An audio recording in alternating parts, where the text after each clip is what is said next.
खबर शामिल करते हैं डिस्कॉर्ड से। यहाँ मामूली तल्ख कलामी से दोनों फ्रैंकैन में फायरिंग, जिसके नतीजे में 22 साला नौजवान मुराद जाँ बहकाना। डिस्कॉर्ड पुलिस ने मौके पर पहुंचकर मुलजमान को गिरफ्तार करके कार्रवाई का आगाज कर दिया। मजीद जानते हैं आबद हुसैन से। जी आबद, तफसीलात से आगाह की। हाँ जी बिल्कुल, थाना डिजकोट का इलाका है 83 गाबे ठुंडिया, जहां मामूली तलब कलामी पर नौजवान जाँ बहक हो गया। दोनों फरीकैन में गन्ना तोड़ने की वजह से मामूली तलब कलामी हुई, जो बाद में झगड़े में तब्दील हो गई।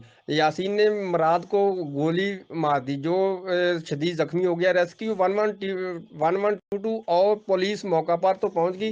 रेस्क्यू की टीमों ने जख्मी को तबी इमदाद के लिए DHQ फैसलाबाद मुंतकिल कर दिया, जो जख्मों की ताब न लाते हुए रास्ते में ही जो मराज लड़का जख्मी हुआ था वो दम तोड़ गया। पुलिस ने लाश को तहवील में लेकर RHC डिजकोट मुंतकिल कर दिया, ताकि पोस्टमार्टम से क्लियर किया जा सके कि इसको कितनी गोलियां लगी हैं।